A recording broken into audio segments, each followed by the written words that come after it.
Hello! Alors, on est mardi 7 novembre.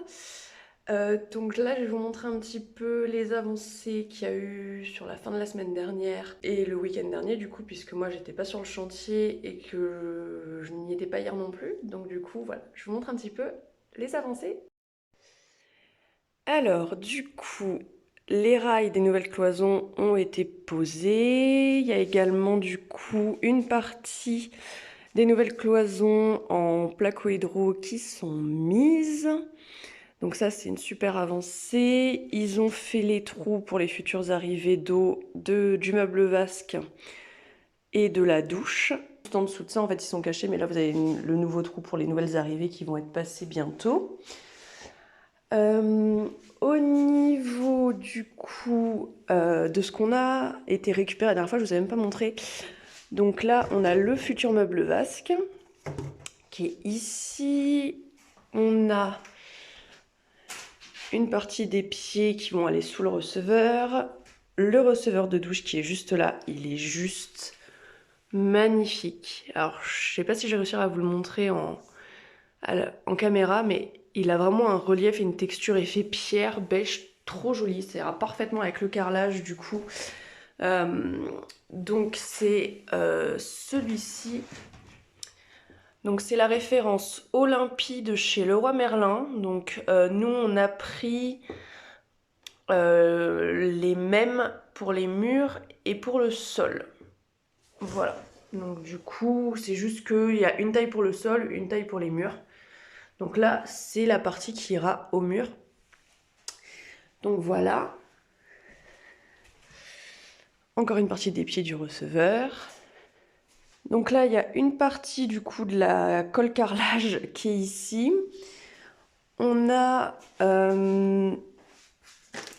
pris cette couleur-là de joint pour la salle de bain. Donc c'est le beige crème de Weber. Donc ça, c'est le joint qui va aller dans toute la partie extérieure de la douche. Puisque dans la douche, on va mettre un autre joint, un joint époxy. Voilà. Sachant que, bien sûr, en dessous de la colle carrelage, on va mettre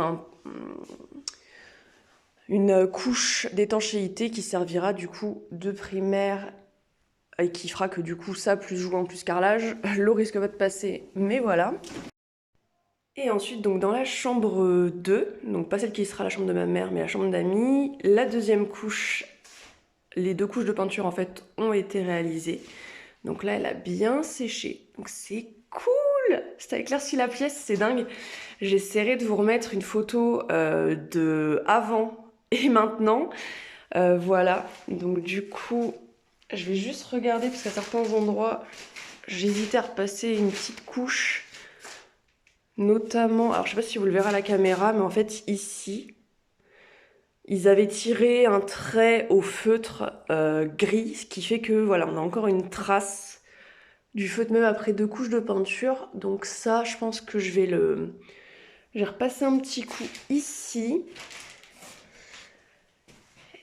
Et quand j'aurai fait ça, je vais m'attaquer normalement ici à la sous-couche de la chambre 1, donc la future chambre de ma mère.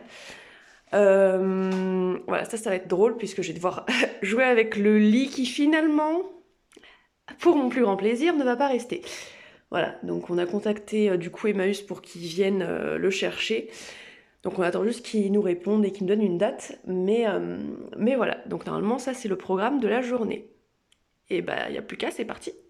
Donc là, la première partie de la sous-couche de la chambre de ma mère a été faite. Du coup, il me restera l'autre partie puisque là, je ne pouvais pas peindre à cause de l'énorme lit qui vient être récupéré ce matin normalement. Donc on est vendredi 10 novembre.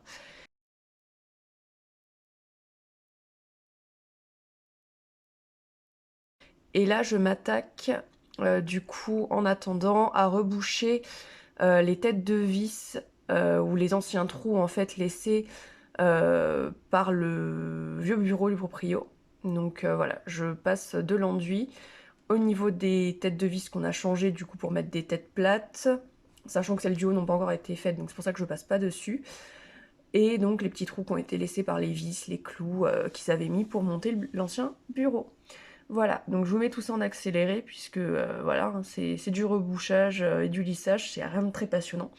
Donc j'ai fait ça sur l'ensemble de l'espace future buanderie. Du coup, ça y est, le lit vient d'être récupéré dans la chambre de ma mère, l'énorme lit qui prenait trop de place et dont elle avait essayé du coup de se séparer.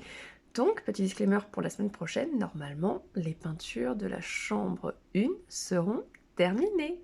On voit ça ensemble dans la prochaine vidéo.